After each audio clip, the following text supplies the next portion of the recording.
दिवाली की मिठास फिजाओं में घुलने लगी है। आप अपने लिए और अपनों के लिए मिठाई खरीद रहे होंगे, लेकिन ये मिठाई कहीं मिलावटी तो नहीं, इस मिठाई में कोई गड़बड़ी तो नहीं, क्योंकि ये मिठाई खा के कहीं आप बीमार ना पड़ जाएं। ये मिठाई जहरीली हो सकती है, क्योंकि कई मुनाफाखोर हैं जो बाजार में बैठे हुए हैं अपनी जेब भरने के लिए, लेकिन वो आपको धीमा धीमा जहर दे रहे हैं, धीमी मौत दे रहे हैं। अब सवाल ये उठता है, कैसे पता चले कि जो मिठाई हम खा रहे हैं वो सही है या उसमें कुछ मिलावट है, वो कहीं हमको बीमार ना कर दे। इसीलिए देश के जाने माने एक्सपर्ट्स के साथ एक बड़ा पैनल यहां पर आप देख रहे हैं। यहां है एक लेबोरेटरी जहां पर हम आपको बताएंगे कैसे, यहां पर आप देखेंगे लाइव टेस्ट होगा इन मिठाइयों का, लाइव टेस्ट होगा पनीर का भी, घी का भी, कैसे नकली मिठाई, कैसे नकली पनीर बनाया जाता है, लेकिन कैसे आप पता कर सकते हैं, खुद को और अपनों को आप बचा सकते हैं, यह भी आपको बताएंगे। लेकिन पहले एक रिपोर्ट देखिए। दिवाली पर मिठाई कौन नहीं खाता? मिठाई लगभग सभी को पसंद भी होती है, लेकिन क्या आपको मालूम है कि दिवाली के मौके पर आपके लिए मिठाई नहीं बल्कि मीठा जहर परोसा जा रहा है। मिठाई के लिए सबसे जरूरी चीज दूध और खोया बाजार में मिलावटी मिल रहा है। इसके अलावा खतरनाक केमिकल और रंगों की मिलावट के साथ ही आपके लिए स्वीट जहर तैयार है। कहीं मावे में केमिकल की मिलावट है, कहीं मिठाई में पाम ऑयल है, सिंथेटिक दूध और रंग मिलाए जा रहे हैं। लेकिन उससे भी खतरनाक ये है कि आपके घर में होने वाला पेंट और वॉल पुट्टी भी मिठाई में मिलाकर आपको परोसी जा रही है। आखिर नकली और असली मिठाई में फर्क कैसे करें, कैसे घर बैठे इसकी पहचान करें? लेकिन उससे पहले आपके लिए तस्वीर देखना बहुत जरूरी है। 10 शहरों में मिलावट का खेल एक्सपोज हो चुका है। हैरानी की बात यह है कि ये सिर्फ चुनिंदा शहरों की तस्वीर है, लेकिन आपके आसपास भी धड़ल्ले से मिलावट का खेल चल रहा है। एक्सपर्ट्स कह रहे हैं कि अगर आपने मिलावटी जहरीली मिठाइयां इस्तेमाल की तो आपकी जान जोखिम में पड़ सकती है। लीवर पे असर पड़ता है, लॉन्ग टर्म में फैटी लीवर हो सकता है और शॉर्ट टर्म में एक्यूट हेपेटाइटिस हो सकती है और इसके साथ साथ किडनी डैमेज भी हो सकता है। सवाल ये कि सेहत के लिए जहर बन चुकी मिठाइयों, मावे और पनीर की पहचान कैसे की जाए? तो घबराइए बिल्कुल नहीं, हमने इसका लाइव टेस्ट भी लिया है। ज्यादा कुछ नहीं करना आपको। जिस मावे या पनीर पर शक हो उसको टेस्ट ट्यूब या ग्लास में ले लीजिए, उसमें थोड़ा सा पानी डाल दीजिए, इस मिक्सचर को गर्म कीजिए, फिर इसमें थोड़ा सा आयोडीन मिलाइए। आयोडीन आपको मेडिकल स्टोर पर आसानी से मिल जाएगा। अगर रंग नीला पड़ गया तो मामला गड़बड़ है, और अगर रंग भूरा ही रहा तो सब कुछ ठीक है। नॉर्मल मिठाइयों पे चांदी का वर्क देखते हैं, तो आपको ये पता करना है कि एक्चुअल में चांदी का वर्क है या फिर एल्युमिनियम वर्क तो नहीं मिला हुआ है। तो उसका एक कॉमन सा टेस्ट ये है कि आप मिठाइयों के ऊपर से थोड़े से चांदी के वर्क को एक्सट्रैक्ट कर लीजिए स्क्रैच करके। उसके बाद आप अपने हाथ से अगर इसको रब करेंगे तो ये आपके हाथ पे गायब हो जाएगा, कोई भी ट्रेसेस नहीं आएंगे इस पे। तो मतलब इसका गायब हो जाने का ये मतलब है कि ये असली है। आपने ये असली और नकली का टेस्ट इस रिपोर्ट में देख लिया है, लेकिन आप घर में ही कैसे आसानी से पहचान कर सकते हैं, इसके लिए आपको चलना होगा जी न्यूज़ की लैब में, जहां पर एक बड़ा सा पैनल करेगा इस पूरे मामले की पड़ताल। साथ ही आपको हम बताएंगे कि जहरीली मिठाइयां कैसे आपके लिए कैंसर की वजह बन सकती हैं। हमारे साथ होंगे एक खास मेहमान, तो बने रहिए जी न्यूज़ के साथ। ये रिपोर्ट आपने देखी, अब आप ये देखिए कि यहाँ पर डॉक्टर्स का पैनल है, यहाँ पर लेबोरेटरी है। सबसे पहले इससे आपको मिलवा देते हैं, मिठाइयाँ भी हैं, खाने पीने के बहुत सारे आइटम हमारे साथ में हैं। मशहूर गैस्ट्रोलॉजिस्ट हमारे साथ में हैं जगत जी, डॉक्टर शिखा जी हमारे साथ में हैं, डाइटिशियन है मशहूर, और डॉक्टर गुलाब गुप्ता जी हमारे साथ में हैं, जाने माने फिजिशियन है। सर आपसे भी बात होगी। और दिवाली पर अगर इतना सब कुछ हम खा लें, थोड़ा ज़्यादा खा लें, किसी को डायबिटिक हो, कोई बुजुर्ग हो, तो क्या क्या हो सकता है? और अगर मिलावटी चीज़ें कोई खा ले, एक्सपायरी चीज कोई खा ले, तो क्या क्या हो सकता है? डॉक्टर से जानेंगे। लेकिन सबसे पहले सर ये बताइए, इतनी सारी चीजें यहां पर हैं, ये समझा दीजिए क्या है, क्यों है, कैसे मिलावट की जाती है और कैसे उसको पकड़ा जाता है, कैसे आप उसको बता देते हैं जी। दूध से हम शुरुआत करते हैं। दूध में मुख्यतः मिलावट होती है स्टार्च की, यूरिया की और डिटर्जेंट की। तो डिटर्जेंट की जैसे हमने इसमें मिलाया है, आप घर में भी कर सकते हैं, किसी टेस्ट ट्यूब या किसी चीज़ में लेकर के उसको अगर जोर से शेक करेंगे तो इसके ऊपर झाग बन जाएगा अगर डिटर्जेंट मिला होगा। जी दिखाइए सर। ये देखिए, सर लेकिन झाग तो दूध जब आता है उसमें झाग होता है तो क्या वो मिलावटी है कि दूध? दैट इज अनदर झाग। वो झाग होता है वो फूट जाता है, ये झाग फूटेगा नहीं। बबल्स जो रहेंगे उसको रहेंगे, वो धीरे अगर उसको कुछ कर देंगे तो मतलब जैसे ऊंचाई से दूध को हम पलटते हैं किसी बर्तन में तो झाग बन जाते हैं, लेकिन वो झाग फूट जाते हैं, ये बने रहेंगे। ये बने रहेंगे। तो ड्यूरेशन है आम भाषा में अगर किसी को समझा सकें आप। और दूसरा है उसमें स्टार्च मिला देते हैं लोग उसके थिकनेस बढ़ाने की। तो स्टार्च के लिए घर में भी नॉर्मली लोग रखते हैं अपने पास टिंचर आयोडीन घर में। हाँ। तो टिंचर आयोडीन अगर आप मिलाएंगे, इसमें आयोडीन मिलाएंगे तो उसका कलर नीला हो जाएगा। ये कहाँ मिलता है? ये इजीली अवेलेबल है? ये डॉक्टर साहब बताएं, टिंचर आयोडीन तो किसी भी केमिस्ट कहाँ सर ये चीजें मिल जाती है आराम से क्या doctor Ghulam? Yes, tincture iodine is easily available है नहीं। तो घर में रखने से कोई रिस्क तो नहीं है? छोटे बच्चे भी होते हैं। बिल्कुल रिस्क नहीं है, बिल्कुल रिस्क नहीं है। यस, हाँ दे नो, हाँ बच्चे ले भी लेते हैं। लोअल आयोडीन तो हम वैसे भी देते हैं ट्रीटमेंट में भी। अच्छा, दिस इज हार्मलेस प्रोडक्ट। तो अगर उसमें डिटर्जेंट मिला हुआ है तो आप ऐसे देख सकते हैं झाग बन जाएंगे। झाग की ड्यूरेशन क्या रहेगी सर? झाग की ड्यूरेशन 2.5 से 3 मिनट तक रहता है झाग। ये 2.5 से 3 मिनट तक झाग बने रहेंगे। देखिए इस तरह का ये जहर परोसा जा रहा है। इसी दूध से फिर खोया बनता है, इसी से घी बनता है, इसी से पनीर बनता है, तमाम मिठाइयाँ बन जाती हैं। और ये अगर उसमें स्टार्च मिला हुआ है तो ये उसमें आयोडीन डालने से इसका ऊपर का ये देखिए कलर नीला होता जा रहा है। तो इसका मतलब इसमें मिलाव एडल्ट्रेटेड है ये। सर अब ये देखिए, ये लाइए जरा जी। घर में भी कर सकते हैं और लेबोरेटरी में भी करते हैं। ठीक है, और ये बड़ा आसान तरीका से आपने बताया। सर डॉक्टर साहब ये बताएं, ये जरा अपने हाथ में ले लीजिए इसे, आप जरा दिखाइए कैमरा पे आपके दर्शकों को, जो आपके पेशेंट्स हैं उनको भी दिखाइए। सर ये बताएं कि ये इसमें मिला हुआ है यूरिया, एक में मिला स्टार्च और एक में मिला हुआ है आपका डिटर्जेंट। ऐसा अगर कोई इनटेक करे ह्यूमन बॉडी तो क्या होगा? उससे बहुत ज़्यादा नुकसान होगा। गैस्ट्राइटिस होगी, वॉमिटिंग शुरू होगी, और अगर लॉन्ग टर्म तक यूज करते रहे तो उसके इंटॉक्सिकेशन लीवर में, हार्ट में, किडनी में और ब्रेन में सब में होंगे। ये are the chemicals are very harmful. क्या यही कारण है जो आजकल इतने ज़्यादा पेशेंट्स आ रहे हैं, चाहे पेट की समस्या हो, हार्ट की समस्या हो, और या तमाम जो और दिक्कतें हो रही हैं? ये उनमें से एक कारण, धीमा जहर हो रहा है ना, मिलावटी जो एक कारण, उनमें से एक कारण ये भी हो सकता है। ये जो एडल्ट्रेटेड चीज़ हम खा रहे हैं मिक्स करके, तो उनमें से एक काज ये भी हो सकता है। डॉक्टर शिखा जी, आप ये बताएं कि तमाम डाइटिशियन जो बताते हैं कि ये खाएं और ये ना खाएं, ऐसा फूड खाएं, मिल्क का भी बताते हैं, लेकिन अगर मिल्क में सब इस तरह से मिलावटी मिल रहा है, यूरिया, स्टार्च, डिटर्जेंट मिल रहा है, तो क्या सलाह देंगे ये सब लेने की? नहीं, आपने बिल्कुल सही कहा कि नॉर्मली क्या होता है कि सबसे ज्यादा बच्चों को कहा जाता है कि दूध पीना है। और आप ये देखिए, अगर ये कोई भी बच्चा ऐसा दूध पी रहा है जिसके अंदर आपका डिटर्जेंट मिला हुआ है, जिसके अंदर आपका यूरिया मिला हुआ है, तो सबसे पहले तो उसके डेवलपमेंटल माइलस्टोन्स ही अफेक्ट होंगे।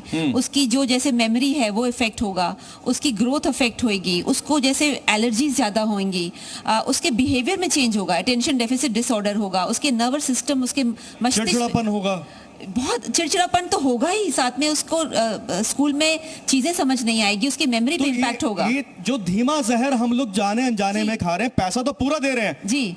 अब ये देखिए, ये वाला आप रखिए अपने हाथ में जी। अब देखिए, ये तो बहुत खतरनाक लग रहा है देखने में ही। हालांकि जब इसमें उन्होंने ये केमिकल एक मिक्स किया, आयोडीन सोल्यूशन, तब ये समझ में आ रहा है। तो पेट से जुड़ी क्या क्या समस्याएं हो जाती हैं? कुछ इफेक्ट्स शॉर्ट टर्म भी होते हैं, कुछ इफेक्ट्स बहुत लॉन्ग टर्म भी होते हैं। जैसे मैं शॉर्ट टर्म इफेक्ट्स की बात करूं तो वॉमिटिंग होना बारी बारी, पेट में क्रैम्प्स होना, बहुत तेज दर्द होना, लूज मोशंस होना, ये सब बहुत कॉमन प्रॉब्लम्स हैं। और इससे भी ज़्यादा इंपॉर्टेंट और खतरनाक है आपकी जो क्रॉनिक बहुत लंबी प्रॉब्लम्स आ जाती हैं। अब यूरिया एक ऐसी चीज़ है जिससे पेट में अल्सर्स भी हो जाते हैं और कैंसर भी होने को हो सकती है। कैंसर तक हो सकता है? बिल्कुल हो डॉक्टर साहब बताइए, कैंसर तक हो सकता है? Urea is a by product of multiple metabolism. So kidney खराब करना सबसे ज़्यादा इसका वो है, और किडनी से एक्सक्रीशन नहीं होगा तो बॉडी में और यूरिया बनता जाएगा, जिसे रीनल फेलियर या किडनी फेलियर या सीकेडी कहते हैं। ये सब जो एडल्ट्रेंट्स, जो केमिकल्स हैं, ये बॉडी के किसी भी ऑर्गन को किसी भी तरीके से असर कर सकते हैं। लिवर फेलियर भी हो सकता है, किडनी फेलियर भी हो सकता है। यूरोप में बहुत सारी स्टडीज़ हुई हैं जिन्होंने बोला कि लॉन्ग टर्म बहुत लंबे टाइम से यूरिया लेने से अल्जाइमर्स डिजीज़, जो कि बूढ़ों में भूलने की बीमारी होती है, वो बहुत ज़्यादा पाई गई है। तो सर डॉक्टर साहब, क्या ऐसे कुछ मरीजों के केसेस हाल फिलहाल में बढ़े हैं क्या?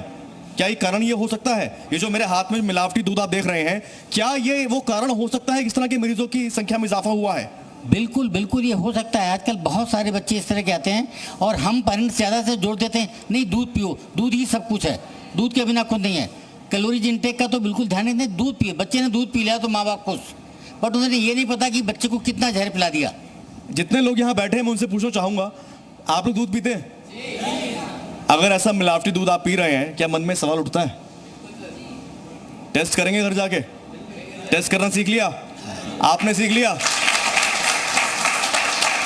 तो सर, दूध में डिटर्जेंट यूरिया मिलाया जाता है, उसको कैसे आप टेस्ट कर सकते हैं? आसान तरीका हमने सीख लिया। अब जी जी जी, चूना लगाते हैं जी, तो चूना जेब पे लगा रहे हैं, हमारी सेहत पे भी लगा रहे हैं लोग। चूना भी मिलाया जाता है उसमें। उसका भी टेस्ट जो है वो घर पे भी कर सकते हैं और लेबोरेटरी में तो खैर आसानी से हो जाता है। ये चूना मिला के इसमें घोल दिया है, इसमें हम नमक, क्या चीज़ है, क्या बोलते हैं इसको सर? नमक का अम्ल, हाइड्रोक्लोरिक एसिड बोलते हैं इसको। खींचो। पिपेट है सर, बल्ब पिपेट है सर ये। अच्छा, इसमें ये सॉल्यूशन आ गया ये? No, but this is going in from esophagus to the अच्छा, वैक्यूम से इसमें ये small सॉल्यूशन, intestine. अब ये सॉल्यूशन में जा रहे हैं। ये कौन सा सॉल्यूशन डाला आपने? हाइड्रोक्लोरिक एसिड है, डाइल्यूटेड है। नमक का अम्ल बोलते हैं इसको। तो ये तो घर पे टेस्ट करना बड़ा मुश्किल लग रहा है। देख, मुश्किल होता है घर पे तो मिलता नहीं। I mean, if you see, even the youngsters.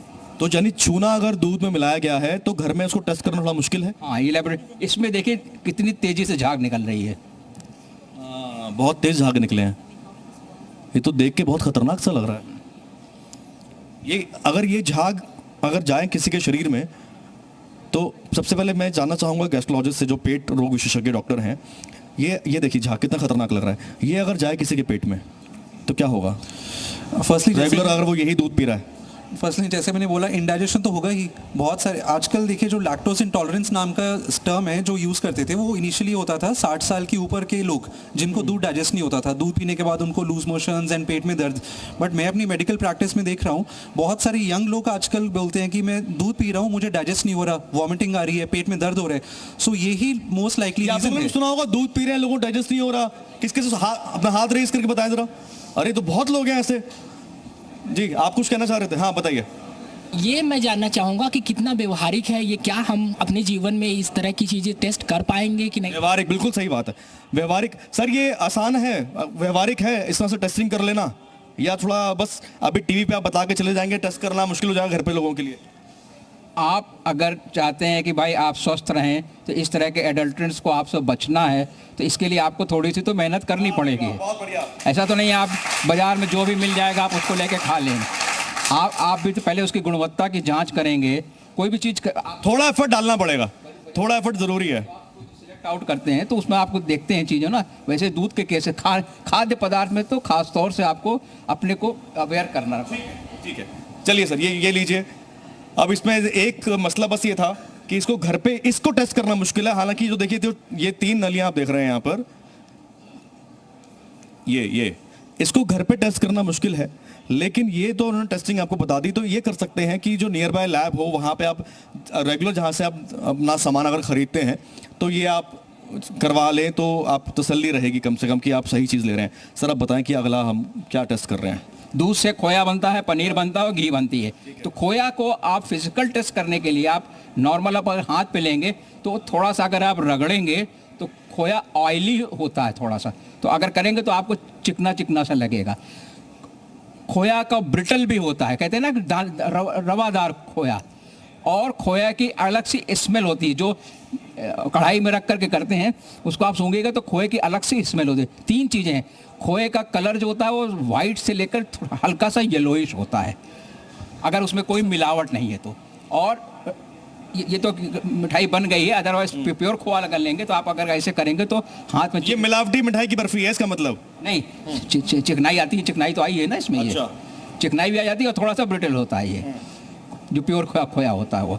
अगर हाथ रवादार खोया जाए ऐसे अगर आप रगड़ेंगे तो खोया थोड़ा सा रवादार होगा उसमें। तो ये दो 3 टेस्ट ऐसे हैं जो जिससे आप पता कर सकते हैं दुकान में जाकर कि ये खोया प्योर है या नहीं है। किस तरह की चीज़ें इसमें मिलाई जाती हैं खोए के अंदर आमतौर पर? वही मैदा है, ये मैदा रखा हुआ है जो दूध में चीज़ें नॉर्मल मिलाई जाती हैं वो तो मिलाई जाती हैं। अरारोट मिला देते हैं। इसमें ज़्यादातर हलवाई आलू मिलाते हैं, तो इसको अगर उबला आलू को इसमें मिला देंगे तो उसका फिर टेस्ट जो होता है वो हम लोग लेबोरेटरी में कर लेते हैं। नॉर्मल नहीं हो पाता इसमें। अच्छा, ये एक सवाल है, मतलब अगर खोए के अंदर आलू मिला दिया, अरारोट मिला दिया, लेकिन ये इससे कोई खतरा भी है क्या, कोई नुकसान भी है क्या? जैसे खोया होता है उसका जो टेम्परेचर होता है बर्दाश्त करने का, या उसको एक जो जिसमें टॉक्सिक नहीं होगा वो ज़्यादा है। आलू का वो टेम्परेचर नहीं है, वो सब्जी है। तो इसीलिए जब भी हम एक प्लांट जिसका जो बेस्ड है, जिसका जो आप हीटिंग टेम्परेचर कह सकते हैं, वो तो टॉक्सिक बन ही जाएगा। आलू है उसकी तो शेल्फ लाइफ बहुत ही कम है, वो उसके खोया में आपने मिला दिया तो उसमें टॉक्सिसिटी हो जाएगी। और आप देख रहे हैं कि एक मिल्क प्रोडक्ट है और एक आलू है जिसके अंदर आपको जितने भी जैसे आपकी जो बैक्टीरिया हैं उनको पनपने के लिए बड़ा अच्छा मीडियम मिल जाता है। गुलाब सर एक बात बताइए, दिवाली के मौके पर एकदम से मार्केट में इतनी सारी मिठाई आ जाती है, लेकिन एक प्रोसेस होता है ना इसका। दूध निकाला जाएगा, दूध की सप्लाई होगी, कहीं ना कहीं कंटेन किया जाएगा, उसके बाद में फिर वो खोया बनेगा, उसकी प्रोसेसिंग होगी, मिठाई बनेगी, मिठाई गोदामों में जाएगी, प्रोसेसिंग होगी, डब्बों में आएगी, रिटेल में जाएगी, तब लोगों के घरों तक जाएगी। लेकिन अचानक से इतनी सारी मिठाई आ जाती है, तो ये क्या महीनों से बनाई जा रही है या अचानक रातों रात बना दी जाती है? कहते 3 दिन में खा लेना, 3 दिन में एक्सपायर हो जाएगी। इतने हजारों किलो मिठाई के 3 दिन में, मतलब आज रात में बन गई और कल बिक गई। आपने बिल्कुल सही पूछा है, ये संभव ही नहीं है।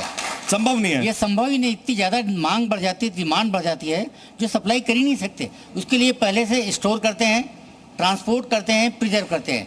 जो कुछ अच्छे ब्रांड है उनकी प्रिजर्वेशन सिस्टम ज़्यादा अच्छा है। अगर कहते हैं कि कुछ मिठाइयाँ भी 3 दिन में खा लेना, 3 एक्सपायरी, यानी एक्सपायरी फर्जी भी छापी हो सकती है, ये भी एक संभावना है। लेकिन उसको बनाए रखने के लिए बड़ी मात्रा में प्रिजर्वेटिव्स अगर ऐड करे जाते हैं और वो हम खाते हैं तो क्या होगा? ये प्रिजर्वेटिव्स के आपके हेल्थ नुकसान तो बहुत ज़्यादा है, ऑफ कोर्स, है ना। अब ये सब अमेरिका के अंदर उन्होंने देखा कि जो लोग प्रिजर्व फूड ज़्यादा खाते हैं उनको जो स्टमक और बड़ी आंत के कैंसर्स होते हैं वो बहुत ज़्यादा होते हैं। अरे यस, कैंसर तक हो सकता है। यस यस, एंड प्रिजर्वेटिव्स को उन्होंने ग्रेड 1 कार्सिनोजन तक क्लासीफाई किया हुआ है यूएस के अंदर। सो उसके बाद उन्होंने प्रिजर्वेटिव्स कम करने स्टार्ट किए, जिनकी भी कैटेगरीज होती हैं, ग्रेड 1, ग्रेड 2, ग्रेड 3। ग्रेड 3 सबसे खराब होते हैं। जो हमारा लाइफस्टाइल है उसमें किन लोग को ज्यादा खतरा है, इस अगर उनका मन ना माने तो? सबसे पहले तो उन सबको खतरा है जैसे प्रेग्नेंट लेडीज़ हैं, क्योंकि उनकी गर्भ में एक बच्चा बन रहा है और वो बच्चे की मसल, ब्रेन सब कुछ बन रहा है, तो प्रेग्नेंट लेडीज़ को सबसे बड़ा खतरा है। दूसरा है जो बच्चे जैसे जो 15-16 साल से नीचे हैं, क्योंकि उनकी बॉडी में डेवलपमेंट बहुत फास्ट होता है, उनके सेल्स बहुत तेज़ी से डेवलप हैं, यानी उनमें कार्सिनोजेनिक टेंडेंसी ज़्यादा तेज़ी से होती है। That is number 2। नंबर 3, जो ऑलरेडी कॉम्प्रोमाइज्ड हैं, जैसे आप क्रॉनिक डायबिटिक्स हैं, किडनी फेलियर पेशेंट्स हैं, लिवर की जो प्रॉब्लम वाले पेशेंट्स हैं, और ऑलरेडी जिनको हार्ट अटैक हो चुका है बिकॉज उनके अंदर इन्फ्लेमेशन है, उनकी बॉडी ऑलरेडी कॉम्प्रोमाइज्ड है। चलिए जोरदार तालियों के साथ शो का समापन करेंगे। आप सभी गेस्ट यहाँ पर पधारे। लैबोरेटरी में आपको आसान तरीके से सरल भाषा में आपने समझाया कैसे टेस्टिंग कर सकते हैं, दीपावली को शुभ दीपावली बनाएं और मिलावट वाली दीपावली से कैसे बचें। नमस्कार।